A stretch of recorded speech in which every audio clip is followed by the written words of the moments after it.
Hello everybody, my name is Ilya. And my name is Tyler. Together we make up Kovray, a couple that loves to play board games. And spooky crime. Well, mainly supernaturals. Like ghosts? No, like vampires. Oh!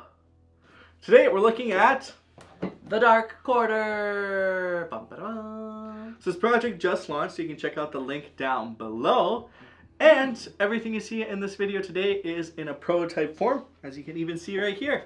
Yay, prototype copy box. The Dark Quarter is designed by Evan Derrick and it's co-published by Lucky Duck Games and Ryder Games. In this game, you'll take the role of detectives in 1980s fictional, fantastical New Orleans. Wow.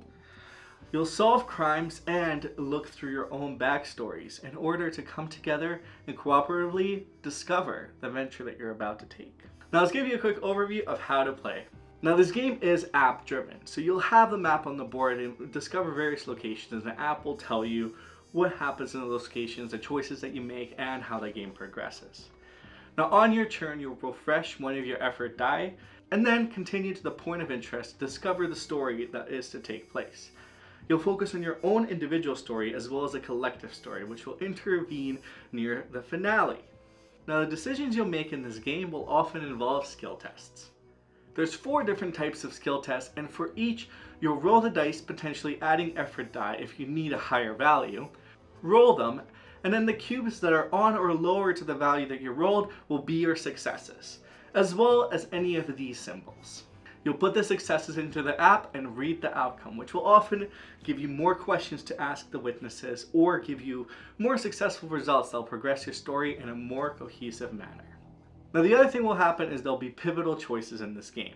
These are timed choices that you'll have to make to essentially fork your character into 2 different directions. So the decision you make will have a lasting impact on the gameplay throughout the 4 feature-length scenarios in this game. Will you uncover the mysteries of New Orleans? So what do you think? Fun game, yeah, but I like the storyline. I particularly like New Orleans with the whole werewolf vampire thing, but one of the characters is like a vampire, which is really fun. And then there's magic involved, witches and stuff like that, so I'm always like a big fan of that fantasy world, I guess you could say. I think this is a game where I've been the most drawn to the characters.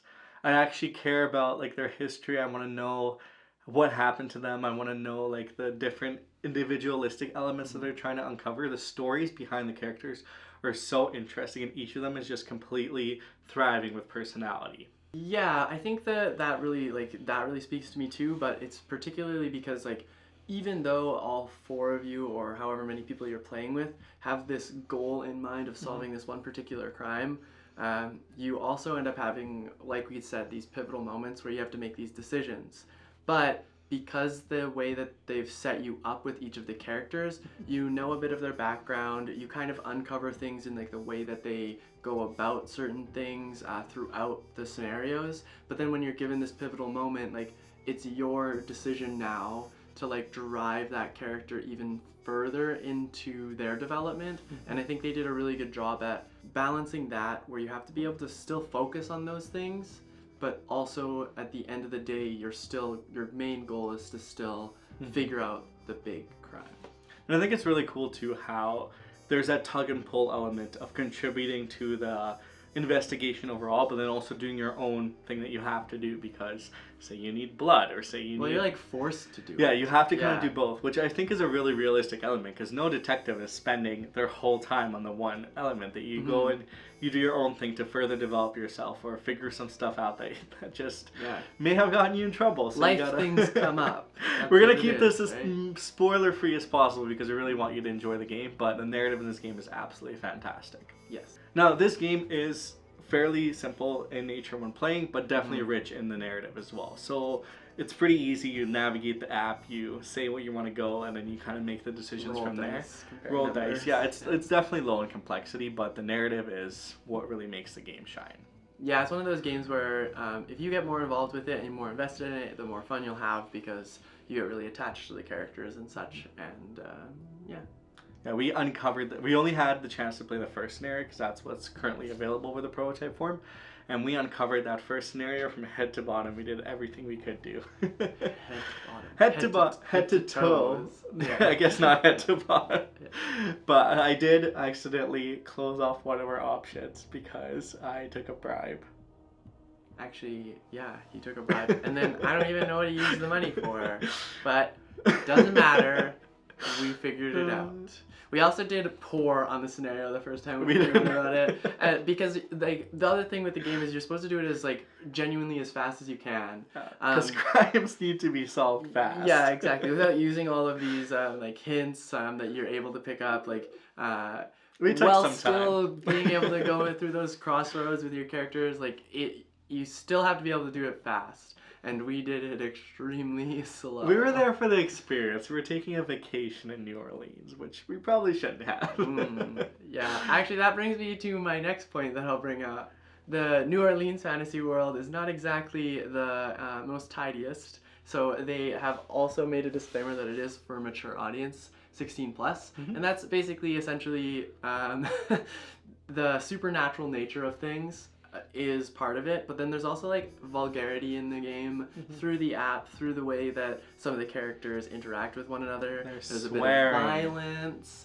But the cool thing about this that I really, really appreciate about it is they didn't just like hone in on those specific pieces. They've been able to like intertwine a lot of the times elements of humor around it, and it just makes the narrative a lot better. Yeah, I wholeheartedly agree.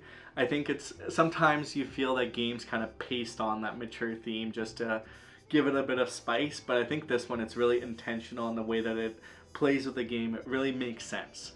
Yeah, it definitely it feels very right when playing the game, and there's been a lot of really good laughs that came out of it as well. Yeah. Oh, there's one other thing that I wanted to mention. If you're a person who enjoyed Destinies or Chronicles of Crime, then the Dark Quarter is very much it's like, their baby. It's in that realm. So if you enjoyed those games, then you definitely will like the Dark Quarter. Yeah, because you're essentially solving crime and scanning and doing that aspect cooperatively, and then you're using the same kind of skill-based mechanic from Destiny. So it's just like a little baby that was made. Yeah, a little baby. Little baby. Well, if you enjoyed what you saw here today, check out the project in the description down below to learn more about the Dark Quarter. Yeah! Solve some crimes! Yeah! What was that? Yeah! Nailed it. If you like this video though, please give us that thumbs up, hit that subscribe button, and maybe even hit that bell notification because we make weekly videos. So now let's go solve some crimes, shall we? We shall. Where did my sock go? Under the bed. Under the bed. Did the laundry machine eat it? Yeah. Bye. Happy gaming.